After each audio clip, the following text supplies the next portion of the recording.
আজি 18/7/2024 বৰ্ষৰ প্ৰাতঃ মুৰলী। ওম শান্তি। বাপ দাদা মধুবন। আজি বাবাই কৈছে, মৰমৰ সন্তানসকল, সেৱা বাৰ্তা শুনাৰ পঢ়াৰ চখ থকা উচিত, কিয়নো ইয়াৰ দ্বাৰা উৎসাহ উদ্দীপনা বাঢ়ে, সেৱা কৰাৰ সংকল্প উদয় হয়। প্ৰশ্ন: সংগম যুগত পিতাই তোমালোকক সুখ নিদিয়ে, কিন্তু সুখৰ ৰাস্তা দেখুৱাই দিয়ে কিয়? উত্তৰ: কিয়নো সকলো পিতাৰেই সন্তান। যদি এটি সন্তানক সুখ দিয়ে তেন্তে এয়াও ঠিক নহয়। লৌকিক পিতাৰ পৰা সন্তানে সম পৰিমাণত নিজৰ অংশ লাভ কৰে। বেহদৰ পিতাই অংশ ভগাই নিদিয়ে, সুখৰ ৰাস্তা দেখুৱাই দিয়ে। যিয়ে সেই ৰাস্তাত চলে, পুৰুষাৰ্থ কৰে, তেওঁলোকে উচ্চ পদ লাভ কৰে। সন্তানসকলে পুৰুষাৰ্থ কৰিব লাগে, সকলো পুৰুষাৰ্থৰ ওপৰত নিৰ্ভৰ কৰে। ওম শান্তি। সন্তানসকলে জানে পিতাই মুৰলী শুনায়। মুৰলী সকলোৰে ওচৰলৈ যায় আৰু যিয়ে মুৰলী পঢ়ি সেৱা কৰে তেওঁলোকৰ খবৰ আলোচনীত প্ৰকাশ হয়। যিসকল সন্তানে আলোচনীত পঢ়ে তেওঁলোকে সেৱা কেন্দ্ৰৰ সেৱাৰ খবৰ জানিব, অমুক অমুক ঠাইত এনেকুৱা সেৱা হৈ আছে। যিয়ে নপঢ়িব তেওঁলোকে খবৰ একোৱেই নাজানিব আৰু পুৰুষাৰ্থও নকৰিব। সেৱাৰ খবৰ শুনি অন্তৰত উদয় হ'ব যে ময়ো এনেকৈ সেৱা কৰোঁ। আলোচনীৰ পৰা জনা যায় আমাৰ ভাই ভনীসকলে কিমান সেৱা কৰে। এয়াতো সন্তানসকলে বুজি পায়, যিমান সেৱা সিমানেই উচ্চ পদ পোৱা যাব। সেয়েহে সেৱা কৰিবলৈ আলোচনীয়েও উৎসাহিত কৰে। এই আলোচনীবোৰ অযথা প্ৰকাশ কৰা নহয়। অযথা বুলি তেওঁলোকে ভাবে যিয়ে নিজে নপঢ়ে। কোনোৱে কয় আমি আখৰ চিনি নাপাওঁ। হেৰৌ, ৰামায়ণ মহাভাৰত গীতা আদি শুনিবলৈ যোৱা, এয়াও শুনা উচিত, নহ'লে সেৱাৰ উৎসাহ উদ্দীপনা নাবাঢ়িব। অমুক ঠাইত এইটো সেৱা হ'ল। চখ থাকিলে যিকোনো লোককে ক'লে তেওঁ পঢ়াই শুনাই দিব। বহুত সেৱা কেন্দ্ৰত এনেকুৱা সন্তানো আছে যিয়ে আলোচনী নপঢ়ে। বহুত আছে যাৰ সেৱাৰ নাম চিহ্নই নাথাকে। গতিকে পদো এনেকুৱাই পাব। এয়াতো বুজি পায় ৰাজধানী স্থাপনা হৈ আছে। ইয়াত যিয়ে যিমান যত্ন কৰিব সিমানেই পদ পাব। পঢ়াত মনোযোগ নিদিলে অনুত্তীৰ্ণ হৈ যাব। সকলো এই সময়ৰ পঢ়াৰ ওপৰতেই নিৰ্ভৰ কৰে। যিমানেই পঢ়িবা আৰু পঢ়াবা সিমান নিজৰেই লাভ। বহুত সন্তান আছে যাৰ আলোচনী পঢ়াৰ খেয়ালো নাহে। তেওঁলোকে পাই পইচাৰ পদ পাব, তাত এইটো খেয়াল নাথাকে যে এওঁ পুৰুষাৰ্থ নকৰিলে সেইবাবে এই পদ পাইছে। নহয়, কৰ্ম বিকৰ্মৰ কথা সকলো ইয়াতেহে বুদ্ধিত থাকে। কল্পৰ সংগম যুগতহে পিতাই বুজায়। যিয়ে নুবুজে তেওঁৰ বুদ্ধি যেন পাথৰৰ দৰে। তোমালোকেও বুজি পোৱা যে আমি তুচ্ছ বুদ্ধিৰ আছিলোঁ। আকৌ তাতো শতাংশৰ হিচাপ থাকে। বাবাই সন্তানসকলক বুজাই থাকে, এতিয়া হৈছে কলি যুগ, ইয়াত অপাৰ দুখ। এয়া দুখ। যিসকল বিচাৰ বুদ্ধি সম্পন্ন হ'ব তেওঁলোকে তৎক্ষণাৎ বুজি পাব যে এয়াতো ঠিকেই কয়। তোমালোকেও জানা যে কালি আমি কিমান দুখী আছিলোঁ, অপাৰ দুখত আছিলোঁ। এতিয়া আকৌ অপাৰ সুখলৈ গৈ আছোঁ। এয়া হয়েই ৰাৱণ ৰাজ্যৰ কলি যুগ। এয়াও তোমালোকে জানা।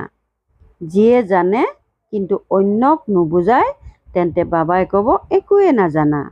যেতিয়া সেৱা কৰিব তেতিয়াহে জনা বুলি ক'ব। আলোচনীত খবৰ ওলাব। দিনে প্ৰতিদিনে বাবাই বহুত সহজ কথাও শুনাই থাকে। তেওঁলোকেতো ভাবে কলি যুগ এতিয়াও শিশু।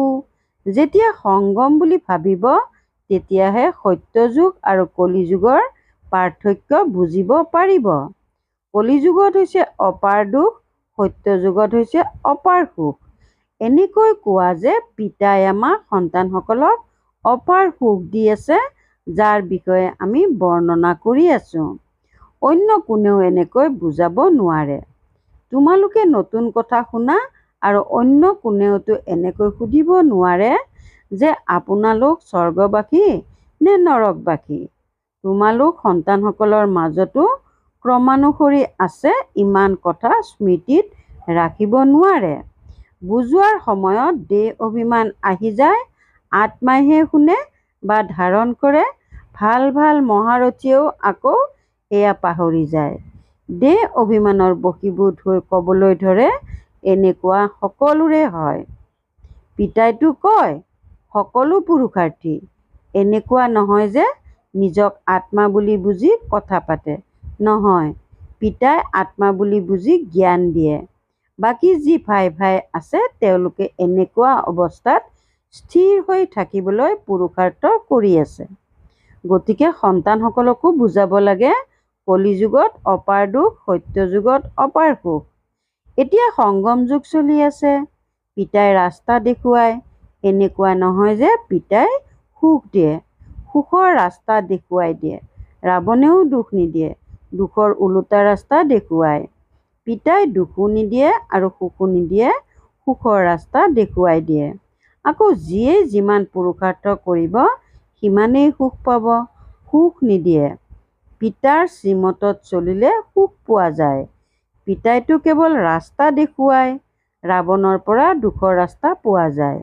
যদিহে পিতাই দিয়ে তেন্তে সকলোৱে একে সমানেই উত্তৰাধিকাৰ পোৱা উচিত। যেনেকৈ লৌকিক পিতাইও উত্তৰাধিকাৰ ভগাই দিয়ে, ইয়াত আকৌ যিয়ে যেনেকুৱা পুৰুষাৰ্থ কৰে পিতাই বহুত সহজ ৰাস্তা দেখুৱায়। এনেকুৱা কৰিলে ইমান উচ্চ পদ প্ৰাপ্ত হ'ব। সন্তানসকলে পুৰুষাৰ্থ কৰিবলগীয়া হয়, মই যাতে সকলোতকৈ উচ্চ পদ পাওঁ তাৰ বাবে পঢ়িব লাগে। এনেকুৱা নহয় যে এওঁ উচ্চ পদ পাওক, মই বহি থাকোঁ। নহয়, প্ৰথমে পুৰুষাৰ্থ, ড্ৰামা অনুসাৰী পুৰুষাৰ্থ নিশ্চয় কৰিব লাগে। কোনোৱে তীব্ৰ পুৰুষাৰ্থ কৰে, কোনোৱে কম। সকলো পুৰুষাৰ্থৰ ওপৰত নিৰ্ভৰ কৰে। পিতাইটো ৰাস্তা দেখুৱাইছে, মোক স্মৰণ কৰা। যিমানেই মোক স্মৰণ কৰিবা সিমানেই বিকৰ্ম বিনাশ হ'ব। ড্ৰামাৰ ওপৰত এৰি দিব নালাগে। এয়াতো বুজিবলগীয়া কথা। বিশ্বৰ ইতিহাস ভূগোল পুনৰাবৃত্তি হয়। গতিকে নিশ্চয় যি ভূমিকা পালন কৰিলা সেয়াই পুনৰাবৃত্তি কৰিব লাগিব। সকলো ধৰ্ম পুনৰ নিজৰ সময়ত আহিব। ধৰি লোৱা খ্ৰীষ্টিয়ানৰ এতিয়া 100 কোটি, আকৌ ইমানেই ভূমিকা পালন কৰিবলৈ আহিব। আত্মাৰ বিনাশো নহয় আৰু আত্মাৰ ভূমিকাও কেতিয়াও বিনাশ হ'বও নোৱাৰে। এয়া বুজিবলগীয়া কথা। যিয়ে বুজে তেওঁ নিশ্চয় আনকো বুজাব। ধন দিলে ধন নকমে, ধাৰণা হৈ থাকিব, অন্যকো চহকী কৰি থাকিব, কিন্তু ভাগ্যত নাথাকিলে আকৌ নিজকো অসহায় বুলি ভাবে। শিক্ষকে ক'ব, তুমি যদি বুজাব নোৱাৰা তেন্তে তোমাৰ ভাগ্যত পাই পইচাৰ পদ আছে। যদি ভাগ্যত নাই তেন্তে কি পুৰুষাৰ্থ কৰিব পাৰে? এয়া হ'ল বেহদৰ পাঠশালা। প্ৰত্যেক শিক্ষকৰ নিজা নিজা বিষয় থাকে। পিতাৰ পঢ়োৱা পদ্ধতি পিতাইহে জানে আৰু তোমালোক সন্তানসকলে জানা। অন্য কোনেও জানিব নোৱাৰে। তোমালোক সন্তানসকলে কিমান চেষ্টা কৰা, তথাপিও কোনোবাই বুজিলেহে, বুদ্ধিত ধাৰণাই নহয়। যিমানেই সমীপত আহি থাকিব দেখা যায় তেতিয়া বুদ্ধিমান হৈ গৈ থাকে। এতিয়া সংগ্ৰহালয়, আত্মিক কলেজ আদিও স্থাপনা কৰে। তোমালোকৰতো নামেই অন্যান্য আত্মিক বিশ্ববিদ্যালয়। চৰকাৰেও দেখিব, কোৱা আপোনালোকৰ হৈছে পাৰ্থিৱ বিশ্ববিদ্যালয়। এয়া হ'ল আত্মিক, আত্মাই পঢ়ে। গোটেই 84 চক্ৰত এবাৰেই আত্মিক পিতা আহি আত্মিক সন্তানসকলক পঢ়ায়। তোমালোকে যেতিয়া ড্ৰামা অৰ্থাৎ চলচ্চিত্ৰ চোৱা সেয়া 3 ঘণ্টা পাছত হুবহু পুনৰাবৃত্তি হ'ব। এয়াও 5000 বছৰ চক্ৰ হুবহু পুনৰাবৃত্তি হয়। এয়া তোমালোক সন্তানসকলে জানা। তেওঁলোকেতো কেৱল ভক্তিৰ শাস্ত্ৰবোৰকেই শুদ্ধ বুলি মানে। তোমালোকৰতো কোনো শাস্ত্ৰই নাই। পিতাই বহি বুজায়।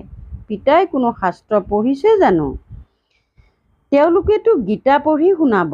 মাকৰ পেটৰ পৰাই পঢ়িতো ওলাই নাহিব। বেহদৰ পিতাৰ ভূমিকা হ'ল পঢ়ুৱা। নিজৰ পৰিচয় দিয়ে। জগতৰ লোকেতো গমেই নাপায়, গায়নো কৰে।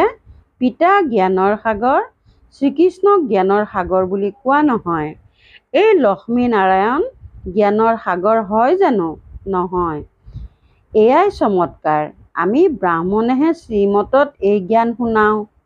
তোমালোকে বুজোৱা এইটো হিচাপত আমি ব্ৰাহ্মণসকলেহে প্ৰজাপিতা ব্ৰহ্মাৰ সন্তান হৈ গ'লোঁ। অনেকবাৰ হৈছিলোঁ, পুনৰ হ'ম। মনুষ্যই যেতিয়াই বুজিব তেতিয়া মানিব। তোমালোকে জানা, কল্পই কল্পই আমি প্ৰজাপিতা ব্ৰহ্মাৰ তুলনীয়া সন্তান হওঁ। যিসকলে বুজি পায় তেওঁলোক নিশ্চয় বুদ্ধিৰো হৈ যায়। ব্ৰাহ্মণ নোহোৱাকৈ দেৱতা কেনেকৈ হ'ব? প্ৰত্যেকৰ বুদ্ধিৰ ওপৰত নিৰ্ভৰ কৰে। স্কুলত এনেকুৱা হয়, কোনোবাইতো জলপানী পায়, কোনোবা অনুত্তীৰ্ণ হৈ যায়, আকৌ নতুনকৈ পঢ়িবলগীয়া হয়। পিতাই কয়, বিকাৰগ্ৰস্ত হ'লে কৰা উপাৰ্জন সকলো শেষ হৈ যায়। তেতিয়া বুদ্ধিত ধাৰণ নহ'ব, অন্তৰ দহি থাকিব। তোমালোকে বুজি পোৱা যে এইটো জন্মত যি পাপ কৰিছা সেয়াতো সকলোৱে জানা। বাকী পূৰ্বৰ জন্মবোৰত কি কি কৰিছা সেয়াতো স্মৃতিত নাই। পাপ নিশ্চয় কৰিছা। যিসকল পুণ্য আত্মা আছিল তেওঁলোকে আকৌ পাপ আত্মা হয়। হিচাপ নিকাচ পিতাই বহি বুজায়। বহুত সন্তান আছে যিয়ে পাহৰি যায়, নপঢ়ে। যদিহে পঢ়ে তেন্তে নিশ্চয় পঢ়াবও। কিছুমান ভোদা বুদ্ধিৰ সন্তানো চোকা বুদ্ধিৰ হৈ যায়। এই পঢ়া কিমান উচ্চ! এই পিতাৰ পঢ়াৰ দ্বাৰাই সূৰ্যবংশী চন্দ্ৰবংশী কুলত আহিব লাগিব। তেওঁলোকে এইটো জন্মতে পঢ়ে আৰু পদপ্ৰাপ্ত কৰে। তোমালোকেতো জানা যে এই পঢ়াৰ পদ আকৌ নতুন সৃষ্টিত প্ৰাপ্ত হয়। সেয়া কোনো বেছি দূৰৈত নাই।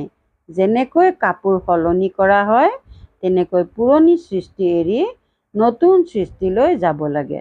বিনাশো নিশ্চয় হ'ব। তোমালোক এতিয়া নতুন সৃষ্টিৰ বাবে তৈয়াৰ হৈ আছা। আকৌ এই পুৰণা চোলা এৰি যাব লাগে। ক্ৰমানুসৰি ৰাজধানী স্থাপনা হৈ আছে। যিসকলে ভালকৈ পঢ়িব তেওঁলোকে প্ৰথমে স্বৰ্গলৈ আহিব। বাকীসকল পাছৰ ফালে আহিব। স্বৰ্গলৈ জানো আহিব পাৰিব? স্বৰ্গত যিসকল দাস-দাসী হ'ব তেওঁলোকো অন্তৰত অধিষ্ঠিত হৈ থাকিব। এনেকুৱা নহয় যে সকলো আহি যাব। এতিয়া আত্মিক কলেজ আদি স্থাপনা কৰে, সকলোৱে আহি পুৰুষাৰ্থ কৰিব। যিসকল পঢ়াত চোকা হ'ব, উচ্চলৈ যাব, তেওঁলোকে উচ্চ পদ পাব। ভোদা বুদ্ধিৰ সকলে কম পদ পাব। হ'ব পাৰে আগলৈ গৈ ভোদা বুদ্ধিৰ সকলেও ভাল পুৰুষাৰ্থ কৰিবলৈ লাগি যাব। কিছুমান বিচাৰ বুদ্ধি সম্পন্ন সন্তান অৱনমিতও হৈ যায়। পুৰুষাৰ্থৰ পৰা বুজি পোৱা যায়, এয়া গোটেই ড্ৰামা চলি আছে। আত্মাই শৰীৰ ধাৰণ কৰি ইয়াত ভূমিকা পালন কৰে, নতুন চোলা ধাৰণ কৰি নতুন ভূমিকা পালন কৰে। কেতিয়াবা কিবা, কেতিয়াবা আন কিবা হয়। সংস্কাৰ আত্মাতেই থাকে। বাহিৰত কাৰো অলপো জ্ঞান নাই। পিতা যেতিয়া আহি পঢ়াব তেতিয়াহে জ্ঞান পাব। শিক্ষকেই যদি নাই তেন্তে জ্ঞান ক'ৰ পৰা আহিব? তেওঁলোক হ'ল ভক্ত। ভক্তিত অপাৰ দুখ।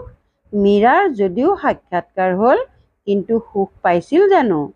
বেমাৰ জানো হোৱা নাছিল? তাততো কোনো প্ৰকাৰৰ দুখৰ কথাই নাথাকে। ইয়াত অপাৰ দুখ, তাত অপাৰ সুখ। ইয়াত সকলো দুখী হয়। ৰজাসকলৰো দুখ নাই জানো? নামেই হ'ল দুখধাম, সেয়া হ'ল সুখধাম। সম্পূৰ্ণ সুখ আৰু সম্পূৰ্ণ সুখৰ এয়া হ'ল সংগম যুগ। সত্য যুগত সম্পূৰ্ণ সুখ, কলি যুগত সম্পূৰ্ণ দুখ। দুখৰ যি ভিন্নতা আছে সেয়া সকলো বৃদ্ধি হৈ গৈ থাকে। আগলৈ কিমান দুখ হৈ থাকিব, অথাহ দুখৰ পাহাৰ খহিব। তেওঁলোকেতো তোমালোকক ক'বলৈ বহুত কম সময় দিয়ে। 2 মিনিট দিলে তথাপি বুজোৱা। সত্য যুগত অপাৰ সুখ আছিল যি পিতাই দিয়ে। ৰাৱণৰ পৰা অপাৰ দুখ পোৱা যায়। এতিয়া পিতাই কয়, কামক জয় কৰা, তেতিয়া জগতজিত হ'বা। এই জ্ঞানৰ বিনাশ নহয়। অলপ শুনিলেও স্বৰ্গলৈ আহিবা। প্ৰজাটো বহুত হয়। ক'ত ৰজা, ক'ত প্ৰজা। প্ৰত্যেকৰে নিজা নিজা বুদ্ধি। যিসকলে বুজি আকৌ আনক বুজায় তেওঁলোকেই ভাল পদ পায়। এই স্কুলো একেবাৰেই অসাধাৰণ। ভগৱান আহি পঢ়ায়। শ্ৰীকৃষ্ণতো তথাপি দৈৱী গুণধাৰী দেৱতা। পিতাই কয়, মই দৈৱী গুণধাৰী আৰু আসুৰী গুণৰ পৰা ওপৰাম। মই তোমালোকৰ পিতা পঢ়াবলৈ আহোঁ। আত্মিক জ্ঞান পৰম আত্মাইহে দিয়ে। গীতাৰ জ্ঞান কোনো দেহধাৰী মনুষ্য বা দেৱতাই দিয়া নাই। বিষ্ণু দেৱতাই নমঃ বুলি কয়, তেন্তে কৃষ্ণ কোন? দেৱতা কৃষ্ণই বিষ্ণু হয়, এয়া কোনেও নাজানে। তোমালোকৰ মাজতো কিছুমানে পাহৰি যায়। নিজে পূৰা বুজিলেহে অন্যকো বুজাব পাৰিবা। সেৱা কৰি প্ৰমাণ লৈ আহিলে তেতিয়াহে বুজিম যে সেৱা কৰিলা। সেয়েহে বাবাই কয়, দীঘলীয়া বাৰ্তা নিলিখিবা। অমুক আহিবলগীয়া আছে, এনেকৈ কৈ গৈছে, এইবোৰ লিখাৰ প্ৰয়োজন নাই। কমকৈ লিখিব লাগে। চোৱা, যেতিয়া আহে দৃষ্টি থাকেনে? বুজি আকৌ সেৱা কৰিবলৈ লাগি গ'লে তেতিয়া বাৰ্তা লিখিবা। কিছুমানে নিজৰ বহুত প্ৰদৰ্শন কৰে। বাবাক প্ৰতিটো কথাৰ ফলাফল লাগে। বাবাৰ ওচৰলৈ এনেকুৱা বহুত আহে, আকৌ গুচি যায়। তাৰ পৰা কি লাভ? তেওঁলোকক বাবাই কি কৰিব? তেওঁলোকৰো একো লাভ নহয়। তোমালোকৰো একো লাভ নহয়। তোমালোকৰ অভিযানৰ বৃদ্ধিটো নহ'ল। ভাল বাৰু। অতি মৰমৰ কল্পৰ পাছত পুনৰাই মিলিত হোৱা সন্তানসকলৰ প্ৰতি মাতা পিতা বাপ দাদাৰ স্নেহপূৰ্ণ স্মৰণ আৰু সুপ্ৰভাত। আত্মিক পিতাৰ আত্মিক সন্তানসকলক নমস্কাৰ। ধাৰণাৰ বাবে মুখ্য সাৰ ১ নম্বৰ। কোনো কথাত অসহায় হ'ব নালাগে। নিজে জ্ঞান ধাৰণ কৰি আনক দান কৰিব লাগে। অন্যৰো ভাগ্য জগাই তুলিব লাগে। ২ নম্বৰ। কাৰোবাৰ সৈতে বাৰ্তালাপ কৰাৰ সময়ত নিজক আত্মা বুলি বুজি আত্মাৰ সৈতে বাৰ্তালাপ কৰিব লাগে। অলপো যাতে দেহ অভিমান নাহে। পিতাৰ পৰা যি অপাৰ সুখ পাইছা সেয়া আনক বিলাই দিব লাগে। বৰদান। অন্তৰ আৰু মগজ দুয়োটাৰ সন্তুলনেৰে সেৱা কৰোঁতা সৰ্বদা সফলতা মূৰ ধোৱা। অন্তৰ আৰু মগজ দুয়োটাৰ সন্তুলনেৰে সেৱা কৰোঁতা সৰ্বদা সফলতা মূৰ ধোৱা। বহু ক্ষেত্ৰত সন্তানসকলে সেৱাত কেৱল মগজ ব্যৱহাৰ কৰে। কিন্তু অন্তৰ আৰু মগজ দুয়োটা মিলাই সেৱা কৰা, তেতিয়া সেৱাত সফলতা মূৰ্ত হৈ যাবা। যিয়ে কেৱল মগজেৰে সেৱা কৰে, তেওঁৰ মগজ অলপ সময় পিতাৰ স্মৃতি থাকে যে হয় বাবাহে কৰাওঁতা, কিন্তু কিছু সময়ৰ পাছত পুনৰ সেয়াই মইবোধ আহি যাব। আৰু যিয়ে অন্তৰেৰে কৰে, তেওঁৰ অন্তৰত বাবাৰ স্মৃতি সদায় থাকে। ফল অন্তৰেৰে সেৱা কৰিলেহে পোৱা যায়। আৰু যদি এই দুয়োটাৰ সন্তুলন থাকে, তেন্তে সফলতা সদায় আছে। শ্লোগান। বেহদত থাকা, তেতিয়া সদৰ কথাবোৰ স্বতঃ সমাপ্ত হৈ যাব। বেহদত থাকা, তেতিয়া সদৰ কথাবোৰ স্বতঃ সমাপ্ত হৈ যাব। ওম শান্তি।